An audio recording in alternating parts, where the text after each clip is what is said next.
If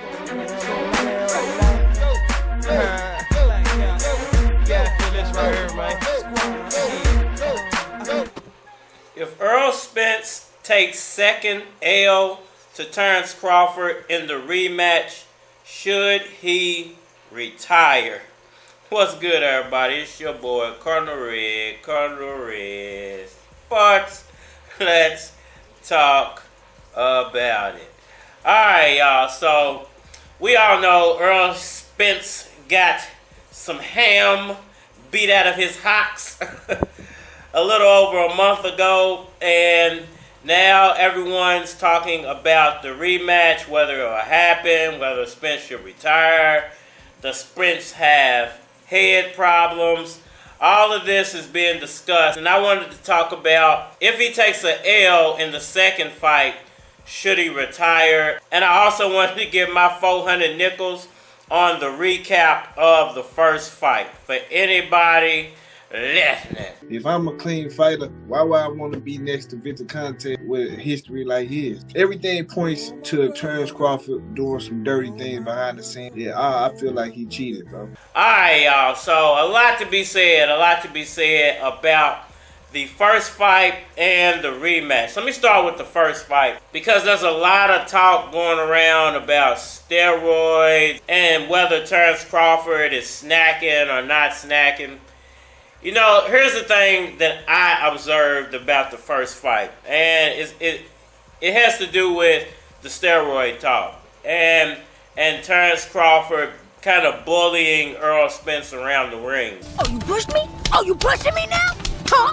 Here's the thing. Now, we've already heard people come out and say that Errol Spence was walking around somewhere around 175 to 180 pounds when Terence Crawford called him to make the fight. Now, the fight was made just that quick. I think it only took about 3 months, 2 or 3 months, for the fight to be made and then the fight to actually happen. Errol Spence had to lose somewhere around 20, maybe even 30 pounds. He was 180 pounds, so he had to lose about 20 pounds, 25 pounds to make the 147 pound limit.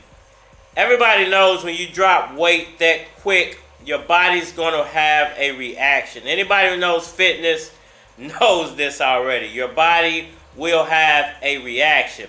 Now, on top of your body having a reaction, you're going to be extremely weak.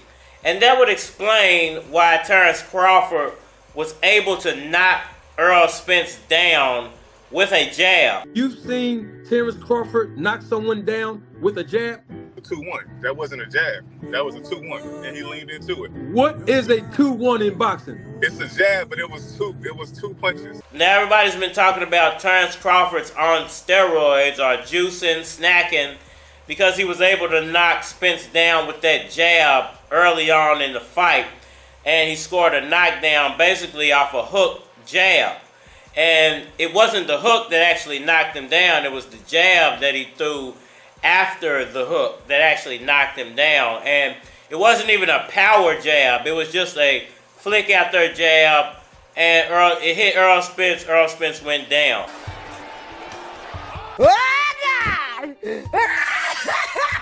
Don't take him, Lord!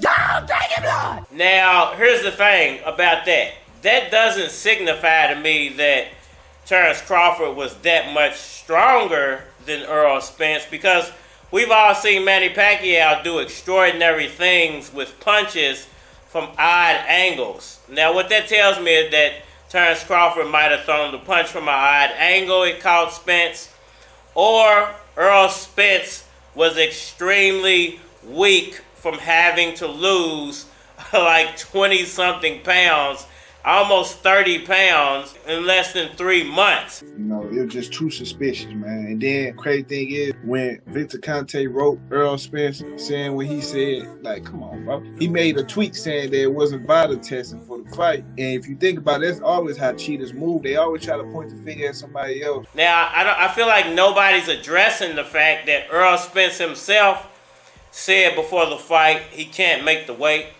I'm weight drained. I can't make those weights anymore. This is the reason I need to move to 154. And if the fight has to happen, it has to happen now, because at any other point, I'm just going to have to drop these titles. And nobody's bringing that up. They're going to the extreme. Well, Terence Crawford's never looked that good. Terence Crawford's never punched that hard. Terence Crawford shouldn't have swelled Errol Spence's face up so quickly. Let's address that. Get on the scale, son. All right. Get off the scale. When you lose weight really fast, it does things to your metabolism. It does things to the way your body reacts to even taking damage. So if you lost weight that quickly, what's going to happen is your bones are going to be more exposed. So when you take a punch, your flesh is now bouncing off of bone that wasn't exposed at first. So of course you're going to swell up a lot quicker because there is no fat there cushioning your bones or your flesh from hitting your bones. That's common sense. So you're going to swell up. Wait, no. The gloves were loaded. The gloves were loaded with bricks and stones. And that's what made Earl have fucking size of a knot of a cartoon character on his forehead. Oh my God. And this is the reason you saw Spence swell up so quickly. But if you watch a few videos ago when I said that if you look at Errol Spence a few hours after that fight, his face wasn't even swollen anymore. The swelling was like completely gone. Even in the spots where you thought maybe he would have like a black eye or something, there was nothing. No swelling, no black eyes, nothing. He just looked regular again. And that's from being dehydrated, having your flesh bounce off your bones. There's no water cushioning it. There's no meat. There's no fat cushioning it. He had to lose a lot of weight really quickly. So, you know, either that's a testament to Errol Spence walking around way too heavy and not being on top of his game, or that's a testament to Errol Spence not knowing that Terence Crawford was going to call him and try to make the fight. He could have, once again, been bulking up to try to fight Canelo, Charlo, someone else at 154, someone else at 160.